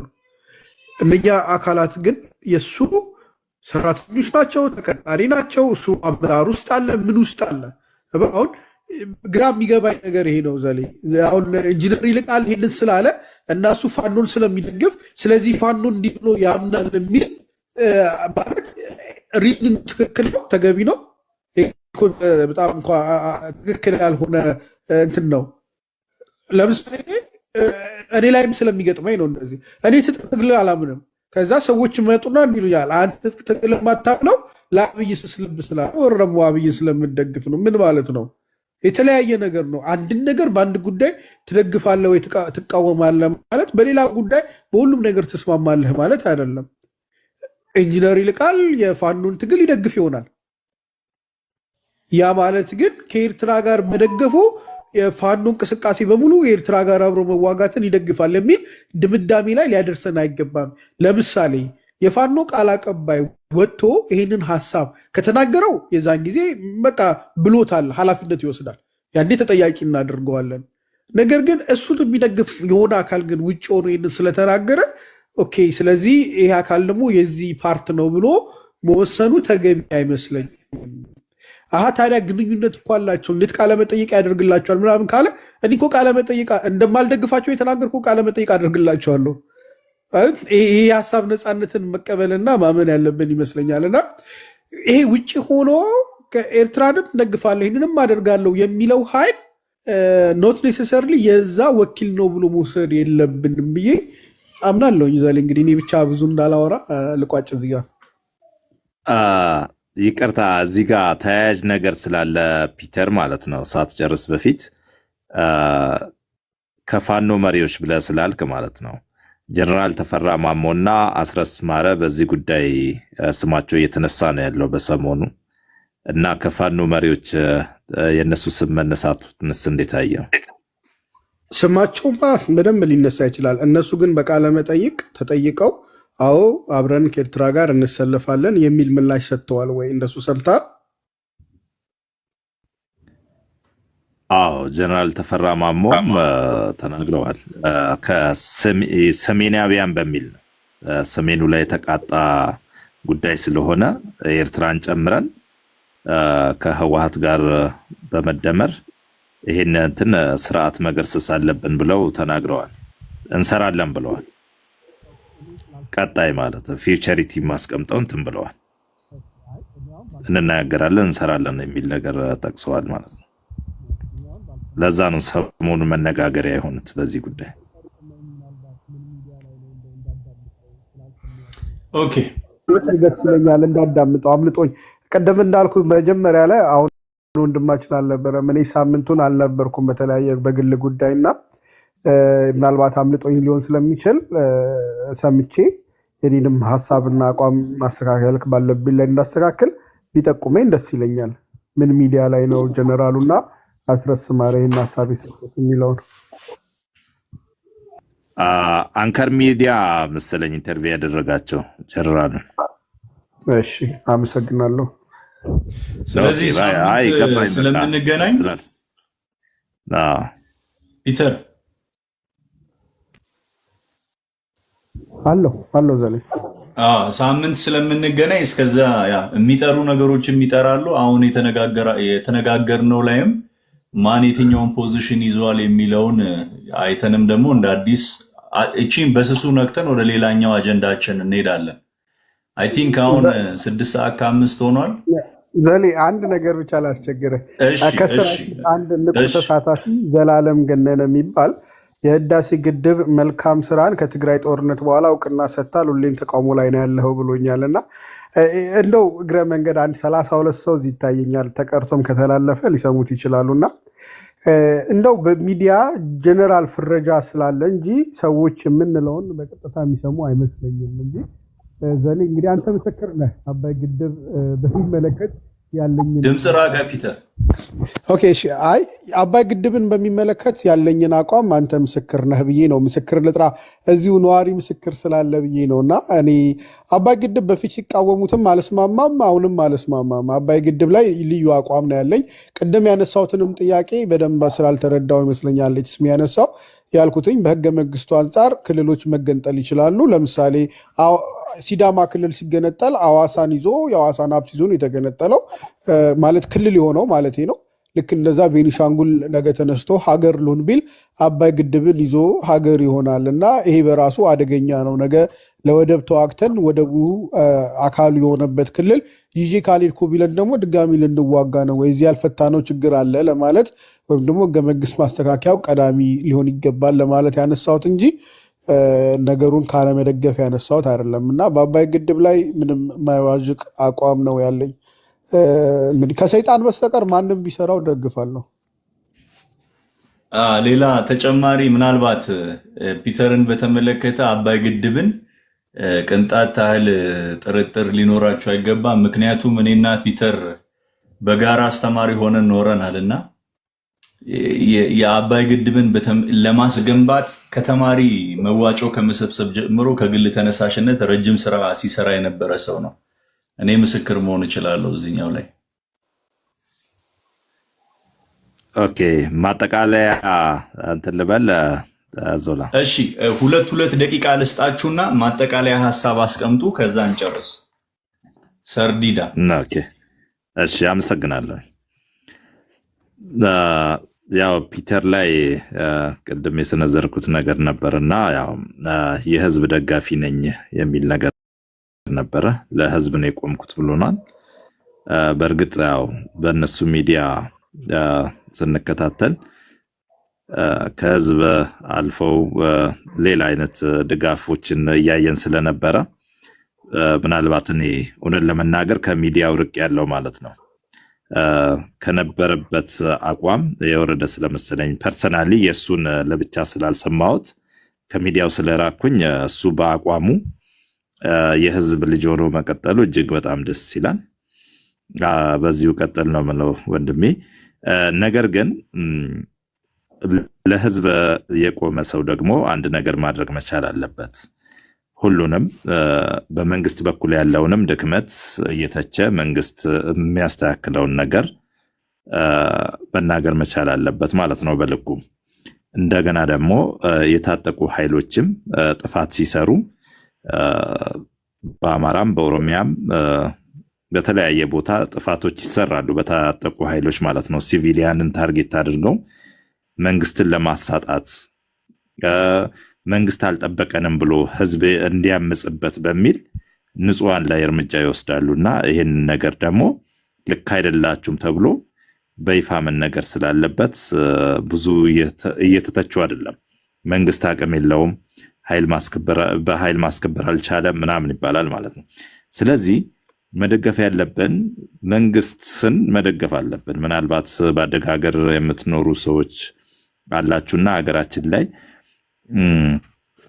የመንግስት የኃይል በላይነት መኖር እንዳለበት አይሰበክም ብዙ ጊዜ ማለት ነው። ስለዚህ ተው እያላችሁ እየመከራችሁ እያስታገሳችሁ ታጣቂው ኃይል የልብ ልብ እንዳይሰማው ማድረግ አንድ ነገር ነው ማለት ነው። የመንግስትን መትቸት እንዳለ ሆኖ ማለት ነው። ሌላው ከአማራ ክልል ላይ ልዩ ኃይል ትጥቅ ይፍታ ወይም ደግሞ ወደ መፍታትም አይደለም የተባለው ወደ ተለያየ ተቋማት ወደሚፈልጉበት ይግቡ ነው። በመከላከያ፣ በፌዴራል ፖሊስ፣ በአድማ በታኝ ምናምን በሚባሉት ወደ ፖሊስም መደበኛ ፖሊስ መግባት ይችላሉ ተብሎ ነው የተባለው ማለት ነው። ልዩ ኃይሎች ይሄ ሳይሆን በፊትም አማራ ክልል ላይ ችግር ነበር የሚል ነገር አንስቷልና ጴጥሮስ ምንድነው በትግራይ ጦርነት መሳሪያ የሰበሰቡ ዜጎች አማራ ክልል ላይ የዘረፋ ስራ ምናምን ይሰሩ ነበር። ጦርነት ከቆመ በኋላ ማለት ነው። ሰዎችን የማገት ገንዘብ የመቀበል የቦዘኔ ስራ መስራት ጀምረው ነበር። ስለዚህ በጥቃቅን ጸብም ጠላ ቤት ምናምን የታባክ ምናባክ በመባባል ምላጭ በመሳብ ዜጎች እርስ በርስ መገዳደል ስለጀመሩ ይሄንን መንግስት ስርዓት ማስጠበቅ ስለነበረበት መሳሪያ ምዝገባ ይጀመር ነው የተባለው። በእጃችሁ ላይ ያለው መሳሪያ አስመዝግቡ ሲባል ነው አሉ ማለት ነው። የተመዘገበ መሳሪያ ሲሆን ማን ጥፋት እንዳደረሰ የሚደረስበት ሁኔታ ስለሚኖር ተጠያቂ ላለመሆን በዚህ አይነት ሁኔታ ነው መጀመሪያ ላይ የተጀመረው ማለት ነው እንጂ ሌላ መንግስት በክፋት ሌላ ሴራ ኖሮት ሳይሆን ዜጎችን ከመጠበቅ አንጻር ነው የጀመረው ማለት ነው። እና ልዩ ኃይሉ ቢፈታ ምንም ችግር አልነበረው ማለት ነው በሰዓቱ ማለት ነው። መሳሪያው የትም አይሄድም፣ እዛው አማራ ክልል ላይ ነው የሚቀረው። በተለያየ በተቋማት ውስጥ መሳሪያው ተበትኖ አማራ ክልልን ይጠብቅ ነበር ማለት ነው። ነገር ግን በተሳሳተ አይነት ሁኔታ መንግስት ወልቃይትን ሊሰጥብን ነው በሚል ነው አደናግረው ወደ የተወሰኑ የልዩ ኃይል አባላት ወደ ጫካ እንዲገቡ የተደረገው ማለት ነው። ሌላው ከናሽናል ኢንተረስት አንጻር ስናስበው አባይ መገደቡ ብሔራዊ ጥቅማችን ነው። ስለመገንጠል አሁን ላይ ሊያሳስበን አይገባም። ምክንያቱም ኢትዮጵያ ውስጥ ስለመገንጠል መቼም አሁን ላይ እያሰበ ያለ እንትን የለም። አሁን ቤኒሻንጉል ስጋታችን አይደለም። ነገር ግን ህግ መቀየር አለበት ነው ስጋት። ይህን ህግ ለመቀየር ግን መንግስት አሁን ብልጽግና ነው ይህንን ህገ መንግስት የቀየረው ተብሎ ልክ አሁን ኢህአዴግ እንደቀየረው አጨቃጫቂ እንዳይሆን ሁላችንም ተማክረንበት በሀገራዊ ምክክር ተስማምተንበት ያም ሲሆን ምንድነው ሙሉ ለሙሉ ተቀዶ የሚጣል ሳይሆን ችግር አለበት ብለን የምናስባቸውን ህዝብ ያመነበትን ሊቃን ያመኑበትን ማሻሻያ አድርገን እንቀጥላለን የሚል እንትን ነው ሐሳብ ነው የነበረው። ኦኬ ዞላ እሺ እንዳይረዝም በቃ ሳጥሬዋለሁ። ሌላ ጊዜ እንቀጥላለን። እጅግ በጣም ነው ማመሰግነው። ያው ፒተር እና ኤልቲቪ ላይ ነበርክ ዞላይ? አዎ ልክ ነው፣ ኤልቲቪ ላይ ነበርኩኝ። ዋው በጣም ነው ማደንቀ። አመሰግናለሁ። እጅግ በጣም ደስ የሚል ውይይት ነው። ቲክታክ ላይ ለመጀመሪያ ጊዜ ነው በእንደዚህ አይነት ሁኔታ ገስት ላይ ገብቼ ተወያየሁት። የተረጋጋ ነው፣ በቃ ኢንተራፕት ሳንደራረግ ነው። እጅግ በጣም ነው ማመሰግነው። ቴንኪዩ። እሺ እኛም እናመሰግናለን። ያው ይቀጥላል፣ እንደዚሁ ሳምንትም ይኖረናል። አትጥፋ፣ ቤተኛ ነህ ማለት ነው። አዎ ከዚህ በኋላ በቃ ቤተኛ ሆናለሁ። ቴንኪዩ በጣም እሺ። ቴንኪዩ ቬሪ ማች። ቀጥሎ ብሩክ ለአንተ ልስጥህ 2 ደቂቃ። እሺ ሰዓቱም አሁን ያው እየሄደ ስለሆነ በ2 ደቂቃ ለመጨረስ እንትን አለ። ያው ለፒተር መጀመሪያ ለሰጠኝ መልስ እንዳለው ካለፈ ነገር መማር በጣም አሪፍ ነውና እንኳንም እንደዚህ ሆነ። የጀነራል ተፈራንና አስረስ ማረ ንግግር ኢትዮ ፎረም ላይ መስማት ይችላል ለማረጋገጥ። ግን ለኔክስት ሳምንት ምናልባት ኔክስት ሳምንት ሲመጣ እንዲያስብበት መፈልገው አለ ወይ ሞራል ግራውንድ አለ ወይ መንግስት አካባቢ ወይም ምናምን ያለ አካል ሰማው ከኤርትራ ጋር የሆነ አካል ተገናኘ ብሎ ባንዳ ማለት ሞራል ያለው አካል አለ ወይ ሲጀምር የሚለውንም እንዲያስብበት። ልክ እነዛ ጀነራል ተፈራም ሆነ ምናምን በዛ ሳይድ ያሉት ስላሉ እኮ ኦልሬዲ አቋምስ ቢሆን ምንድን ነው ችግሩ? ማለት ትላንት አብሮ የነበረ አካል ዛሬ አልስማማ ሲል ባንዳ ማለት ይመጣሉ ሞራል ግራውንድ ያስችላሉ የሚለውንም እንዲያስብበት ፈልጋለሁ። በቃ ለኢትስ የሚጨርስ ከሆነ ለሱ ስጠውና እድሉን እሱ ይስጥ። እሺ አመሰግናለሁ። ኢትስ ሚ ቀጥል። ጆሮ በጣም እናመሰግናለን። ደስ ይላል። አንዳንዴ እንዳልከው ኮመንት ላይ የሆኑ ነገሮች ሲጻፍ ሁሉም ሰው የማውራት መብት ስላለው ነው የሚያወራው፣ ሰውን ለማስደሰት አይደለም። ካፉ የሚወጣው ቃል ብቻ ብልግና ሆኖ ወይ ብሔር የሚነካ ወይ ሃይማኖት የሚነካ ይሁን እንጂ ሀሳቡን የማካሄድ ሀሳብ መብት እንዳለው ማድረግ ደስ ይላል። ከዛ ሲቀጥል ጴጥሮስ በጣም ብዙ ያልመለሰልኝ መልስ አለ። ያልመለሱልኝ መልሶች መካከል ለሚቀጥለው አሁንም የያዛቸው የመጀመሪያ ደረጃ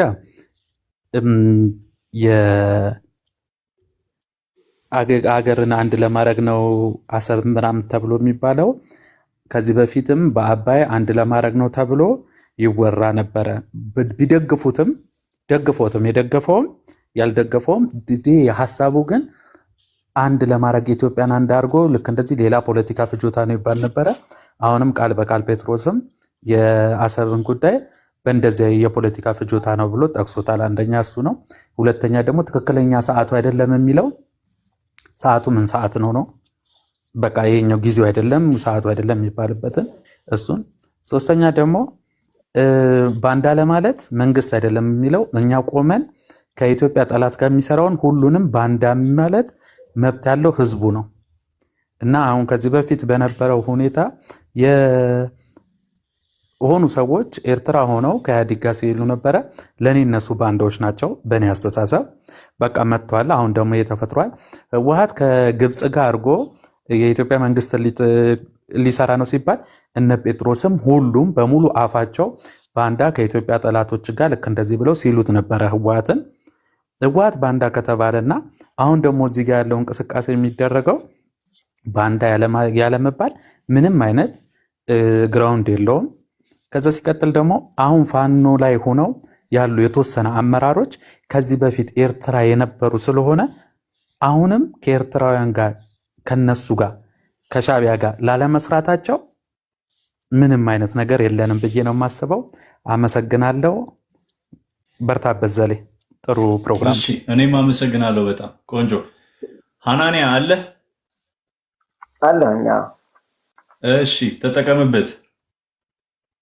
እሺ ያው እንትኑ እኔ እዚህ ላይ ማውራት ፈልገው በእኛ ቤትና በእኛ ፕላትፎርም ውስጥ ቅድም እንደተባለው ሁሉም ሰው በነፃነት የሚያወራበት ነው የሚሆነው። ግን አንዳንዴ ያው እዚህ ላይ ያለ ሰው ፕሮፌሽናል ያልሆነ ሰው ወይም ስሜታችን ይዘን ምናምን ስለምንገባ ልክ እንደ ሚዲያ ፕሮፌሽናል ሰው በጣም ተጠንቅቀን ሁሉ ነገር በመረጃ እናወራለን ማለት ላይሆን ስለሚችል ግን ቀስ እያለ ወደፊት መስተካከል የሚኖርባቸው ነገሮች አሉ። ለምሳሌ ይሄ ጎዘኔ፣ ዘራፊ፣ ይሄ ባንዳ ምናምን የምንላቸውን ቃላቶች ስንጠቀም በራስ ስፔሲፊክ እያደረግናቸው ወይም ደግሞ የሚመለከተው ካለ በመረጃ በማስረጃ እየተናገረ የምንሄድባቸው ነገሮች እንዲኖሩ እንደማስተካከያ ቢወሰድ ማለት አሁን እዚህ ይሄ ቲክቶክ ስለሆነና ወይም ማለት ፕላትፎርሟ ሜይንስትሪም ስላልሆነች ሳይሆን ማንም እዚህ የሚሰማ ሰው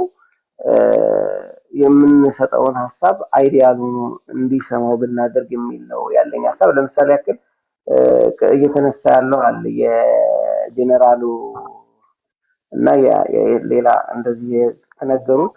ለምሳሌ እነዚህ አሁን ሙሉ ፋኖን የሚወክሉም አይደሉም ሰዎቹ፣ የሸዋ ፋኖ ነው የሚባሉት።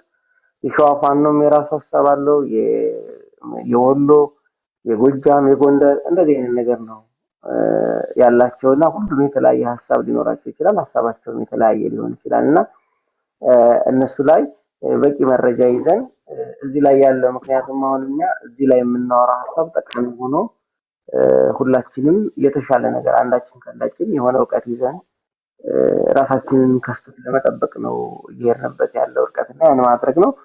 ሌላው ከዚሁ ያው እየጠቀለልን ስለሄድን አጀንዳ መስጠት የሚፈልጉ ሰዎች ከላይ የሚታየው ጋር ዘላለም ደረጃ ኦፊሻል የሚለው ውስጥ ኮመንት ላይ ሳይሆን ኢንቦክስ ማድረግ ይቻላል። በዚህ ሀሳብ ላይ ብንወያይ ይህን ሀሳብ ብናደርግም ብላችሁ ኢንቦክስ ላይ ብታስገቡት ከኢንቦክስ ላይ ከዛ ላይ ሀሳቦችን መርጠን የሚቀጥለው አጀንዳ ይሄ ነው፣ የዛ የሚቀጥለው ሳምንት ይሄ ነው ብለን ቀድመም ሰዎች ተዘጋጅተን እንድንመጣ ሁሉም ሰው እንዲዘጋጅ ማድረግ ስለምንችል ኮመንቱን በዛ ማድረግ ነው የሚሆነው።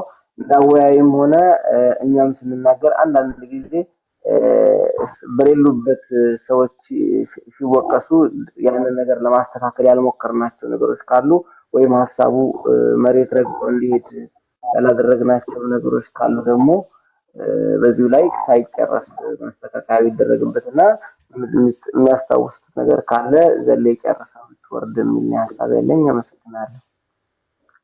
እሺ አመሰግናለሁ ፋናንያ። ፒተር ወይ ዘለ ጊዜ አንተ ነው። እሺ አመሰግናለሁ። ብዙ ጥያቄ አልተመለሳለ ብሎኛል። ስሚ አይ ዶንት ኖ ምናልባት የመለስኩበት መንገድ ብዙም አልተዋጠለትም መሰለኝ። በሁለቷ ደቂቃ ልጠቀም። አንዱ አባይን ጉዳይ በሚመለከት መንግስት ለፖለቲካ ፍጆታ ነው የተጠቀመው። እሱ ላይ ምንም ጥርጥር የለውም። ግን ቢሆንም እንኳን ግን ጥሩ ፕሮጀክት ስለሆነ ይደገፋል። ደግፍ ያለው ነው ያልኩትኝ።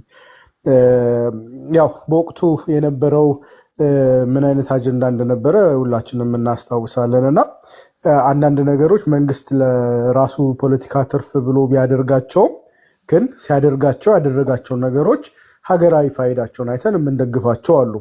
የኤርትራውን በሚመለከት አሁን ግን የአሰብን ጉዳይ አሁን ያኛው በራሳችን አቅም በራሳችን ነው ጠቅላይ ሚኒስትሩ መለስ ዜናዊ እኛው መሐንዲሶች፣ እኛው ግንበኞች፣ እኛው ፈንድ እንትን አድርገን ብሎ ነው ያለው። ስለዚህ ከውጭ የሚመጣ ተጽዕኖ ይኖር ነበር እንጂ በሀገራችን ላይ የሰው መስዋዕትነት አስከፍሎን አልነበረም የምንጀምረው። ይሄ ግን ወደ ውጭ የሚሄድ ነገር ነው። የኛ ውስጥ በሆነ ነገር አይደለም የምንሰራው። ስለዚህ ሁለቱ የተለያዩ ፕሮጀክት አይነቶች ናቸው። ሞዴላቸው የተለያየ ነው እና ያኛው ኢቭን ለፕሮፓጋንዳ ቢፈለግም እንኳን ነገር ግን ሀገር ውስጥ ባለ አቅም፣ ሀገር ውስጥ ባለ ኃይል፣ በሀገር ልጅ የሚሰራ ነገር ነው። እሱን ከነ ችግሩም ቢሆን መደገፉ ተገቢ ነው ብዬ ስላመንኩ ደግፍ ያለው። ይሄ ግን ጉዳዩ የእኛን ፍላጎት የእኛን ኮሚትመንት ብቻ ሳይሆን የሌላን ሀገር ህልውናና ሉዓላዊነት የሚነካ ነገር ነው። ያ ደግሞ ኢትዮጵያን ወደ ጦርነት የሚጋብዛት ከሆነ አደገኛ ነው። ከዛ አንጻር ነው መንግስት ደግሞ እንደው ጊዜው መቼ ነው? ጊዜውን ካወቃችሁት ጊዜው ግልጽ ነገር ነው። ጊዜው መቼ ነው? ኢትዮጵያ የውስጥ የቤት ስራዎቿን መጀመሪያ መፍታት ይኖርባታል። ህገ መንግስት ማሻሻያ ማድረግ ይጠበቅባታል። አንድ ክልል በክልሉ ውስጥ ያለ ሀብትን ይዞ መሮጥ የሚችልበትን በዓለም ላይ ብቸኛ ሀገር ይዛለችው ኢትዮጵያ ናት። ስለዚህ እሱን አንቀጽ ሳታስተካክል እንደዚህ ያሉ ነገሮች ውስጥ ይዞ መሄድ በዛው በጦርነቱ ሌላ ስጋት ላይ ራሳችን ላይ መጣለው። ስለዚህ አንደኛ ህገ መንግስት ማሻሻያ አድርገን፣ ሁለተኛ በሀገር ውስጥ የተበታተኑና በጦርነት እዚህም እዚያም ያሉ ሁኔታዎችን በእውነተኛ ጄኒውን እንዲሁ ዝም ብሎ የውሸት ፕሮፓጋንዳ ሳይሆን የእውነተኛ የሆነ ኮሚትድ የሆነ የሰጥቶ መቀበል ያለበት ንግግርና የፖለቲካ ዲስኮርስ ከተደረገ በኋላ ከዛ በኋላ የውጭውን የቤት ስራ እንደርስበታለን ብዬ አምናለሁ። ያኔ ነው ጊዜው የሚሆነው። ያ ማለት በአኩራፊ ኃይል ይጠፋል፣ ሸማቂ ይጠፋል። ኢትዮጵያ ውስጥ ከዚህ በኋላ ለ15 ዓመት ምናልባት ለ20 ዓመት የታጠቀ ኃይል ላይጠፋ ይችላል። አቅሙ ግን ደካማ ሊሆን ይችላል፣ ኃይለኛ ሊሆን ይችላል። አንድ ጊዜ በትግራይ ጦርነት አይነት ትልልቅ ጦርነት ከተካሄደ በኋላ መሳሪያ በገፍ ህዝቡ ጋር ከገባ በኋላ የታጠቀ ኃይል ያፈነ መንገድ ላይ የሚዘርፍ ኃይል ይጠፋል ብሎ ማሰብ ዘበት ነው። ይህ በሌሎችም የአፍሪካ ሀገራት አልሆነም። ምናልባት እኛ ሀገር እንግዲህ ቅድስት ሀገር ስለሆነች በተአምር ካልሆነ በስተቀረ ባለ የታሪክ ልምድና የፖለቲካ ግንዛቤ ግን ሆኖ አያውቅም። የታጠቀ ኃይል ድንገት ብን ብሎ አይጠፋም። ምናልባት ትልቅ ሜጀር ኃይሎችን ግን ተገቢውን የሆነ ሀቀኛ ድርድር በማድረግ እነኛን ወደ መስመር ልታስመጣ የምትችልበት አሰራር አለ። ከዛ በኋላ ማለት ነው እንጂ 100% ጥይት የማትሰማበት ሀገር ለመመስረት ሎንግ ታይም ገና ብዙ ይቀረናል። እዛ ደረጃ ላይ አልደረስንም ብዬ ነው የማስበው። ከዛ ባሻገር ግን አሁን ባለው ሁኔታ ላይ የፌዴራል መንግስቱ ኢትዮጵያ ውስጥ ላሉ ችግሮች በሙሉ ተጠያቂ የሚሆንባቸው ምክንያቶች ምንድን ነው? አቅሙ ስላለው፣ እድሉ ስላለው፣ ጄኒን የሆነ ድርድር ማድረግ የሚችልበት አጋጣሚ ስላለ ከኦሮሞ ነፃነት ሰራዊት ጋር ታንዛኒያ ላይ ያደረገውን አይነት ድርድር ከአማራ ኃይሎች ጋር የማድረግ አሁንም እድሉ አለው። ያንን እድል ልጠቀም ካለ ማለት ነው። በአንድ በኩል የሆነ ነገር አድርጎ በሌላ በኩል የሚያፈርሰውን ነገር ኢቨን ተስፋ ለመኖሩ ዘሬ ቶፒካችን ከኤርትራ ጉዳይ ተነስቶ እዚህ ደረሰ እንጂ ተስፋ ለመኖሩ ያሳዝነኛል። ለምሳሌ እዚህ ሰሞን ላይ የታሰሩ የት እንደገቡ የማይታወቁ 5 ልጆች ጉዳይ በጣም መነጋገሪያ ሆኗል። ፓርቲ ሊመሰርቱ ነው ምናምን የሚባሉ ዘላለም ከነዚህ ውስጥ አንዷ ያስተማርናት ልጅ ነች፣ ገነት አራጌ የምትባል እና አሁን ስንተኛ ቀኗ መጣ? 50ኛ ቀኗ መጣ። የት እንደታሰረች አይታወቅም፣ ምን ውስጥ እንደገባች አይታወቅም። ኢቨን ክስ አልተመሰረተም። ከቤት ግን ለጥያቄ ትፈልጋለች ተብላ ነው የተወሰደችው። 50ኛ ቀኗ መጥቷል እና እነ ሀብታሙ ኪታባን ተመልከታቸው። በርካታ ሰዎች ልዘረዝር እችላለሁ። የታጠቀውን ትተን መንግስት ላይ ተስፋ እንድንቆርጥ የሚያደርገን ነገር ምንድን ነው? በሰላማዊ መንገድ እንታገላለን ያሉ ልጆች ጭምር ተሰብስበው ሀሳባቸውን መግለጽ የሚችሉበት፣ መወያየት የሚችሉበት፣ መምከር የሚችሉበት ሁኔታ እንዳይኖር መንገድ በሙሉ መንግስት እየዘጋ በምን መንገድ ነው በሀገር ውስጥ የሀሳብ ወር በአንድ ድምፅ በቃ በዚህ ሀገር ውስጥ ሊኖር የሚገባው ፖለቲካ ፓርቲ ብልጽግና ነው፣ ከዛ ውጭ ደግሞ አብሮ የሚሰራ ኢዜማና አብን ብቻ ናቸው ካልተባለ በስተቀር የተለየ ሀሳብ ያላቸው ሰዎች በሙሉ ይውደሙ ይጥፉ ካላለን በስተቀር አሁን ባለው ሂደት ውስጥ መንግስት እንኳን ጫካ ያለውን ከተማ የተቀመጠውን እያሳደደ ምን አይነት የሆነ የህዝብ ጥቅም ዲሞክራሲ ምናምን እንደሚታሰብ አይገባኝም። ኤኒዌይስ እሱ ቅንጦት ነው አሁን ላይ ባለው ሁኔታ። ነገር ግን በአጠቃላይ እኔ ስለ ኤርትራ ስለነበር የተነሳው እሱ ላይ ላጠቃል። ዘላለም የጠየቀው ጥያቄ ከማን ጋር ይቆማለሁ? እኔ ከማንም ጋር አልቆምም። ከዚህ በኋላ በኢትዮጵያ ውስጥ የሚደረግ ጦርነት ድሃንና የድሃን ልጅ ይፈጃል እንጂ ፖለቲከኞቹን አይነካም። ስለዚህ እንትና ማን ነበረ ጌታቸው ረዳና አብይ እናት ወድ ቢገባ ኤርዶጋን አያስጥለውም ካለ በኋላ ትላንት ወዲያ አብረው ሲሳሳቁ ሲፎጋገሩ አይታቸዋል። ፖለቲካ እንደዚህ ነው። ግን እናታቸው ሆድ ተመልሰው መግባት የማይችሉ በመቶ ሺህ የሚቆጠሩ የትግራይ፣ የአማራ፣ የኦሮሚያ፣ የደቡብ ወጣቶች፣ የሶማሌ፣ የአፋር ወጣቶች ግን ፋልትዳር አፈር ጫር ጫር ተደርጎ በደንብ እንኳን ያልተቀበረ ወጣት እስካሁን አስታውሳለሁ። አሟሟቱ እስካሁን ከአይምሮ አይጠፋም እና እነሱ ወጣቶች እንደዛው ነው የቀሩት። ስለዚህ የትኛውም አጋጣሚ አሁን ባለኝ ግንዛቤ ጦርነት ውስጥ ከሚገባ ኃይል ጋር አልቆምም የሚል ነገር ነው ያለኝ። ኢትዮጵያና ኤርትራ ወደ ጦርነት እንዳይገቡ ተስፋ አደርጋለሁ። እኔ እናንተ ያገኘነውን እድል ሌሎች ወጣቶች እንዳይነጠቁት በጣም እመኛለሁ። እኔ እናንተ እድለኞች ሆነን ነው አይደል መማር፣ መስራት፣ መኖር የቻለው። ሌሎች ወጣቶች ግን ባልፈለጉትና ባልመረጡት መንገድ ጦርነት ቤታቸው፣ መንደራቸው መጥቶ እንዲያፈናቅላቸው፣ አካላቸውን፣ ህይወታቸውን እንዲነጥቃቸው አልፈልግም። ስለዚህ ከማንም ጎን አልቆምም የምለው ለዛ ነው። አመሰግናለሁ። ተባረኩልኝ። እሺ ፒተር እናመሰግናለን። የዛሬ ሳምንት በኦልሞስት 3 ሰዓት አካባቢ የምንጀምር ይሆናል በሌላ ርዕሰ ጉዳይ ላይ። አብራችሁን የቆያችሁ በጠቅላላ በመወያየት አብራችሁን የቆያችሁ ከልብ አመሰግናለሁ። እታችም ላይ ያላችሁ እንደነ ዘላለም፣ ሰሎሜ፣ ጌታቸው እናንተም ቴንክ ዩ ቬሪ ማች ስለነበረን ጊዜ ከልብ አመሰግናለሁ። መልካም ምሽት ይሁንላችሁ።